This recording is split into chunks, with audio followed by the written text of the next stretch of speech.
బీసీలకు రాజ్యాధికారం రావాలి అనేటువంటి అంశము కేవలం ఒక బీసీలు ఫైట్ చేస్తే రాదు పెద్దన్న. ఎందుకంటే అంబేద్కర్ లాంటి వాళ్ళనే ఓడగొట్టిన బహుజనులు కదా, అంబేద్కర్ లాంటి వాళ్ళే ఓడగొట్టినటువంటి బహుజనులు.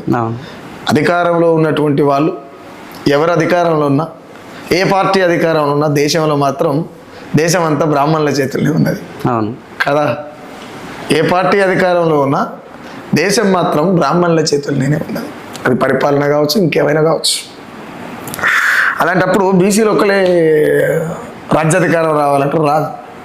బీసీలు, ఎస్సీలు, ఎస్టీలు, మైనార్టీలు అందరూ ఉక్కుముడి ఫైట్ చేసినప్పుడు మాత్రమే అది సాధ్యమవుతుంది. ఒకవేళ బీసీ రాజ్యాధికారం రావాలి, వస్తుంది అని అనుకున్నప్పుడు సఖ్యతతో ఉన్నటువంటి యుద్ధం జరగాలి. ఇప్పుడు ఎందుకంటే జాదుల సీన్ అనకో సంఘం ఉన్నది సపరేట్, ఆర్ కృష్ణ అనకో సంఘం ఉన్నది సపరేట్, నిన్న మన తీర్మార్మలనకో సపరేట్ బాధ పెట్టుకోండు కదా.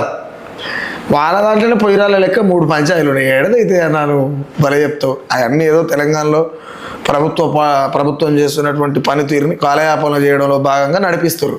కానీ బీసీ వాదం బలంగా జరగాలనేటువంటి మనస్ఫూర్తిగా కోరుకుంటే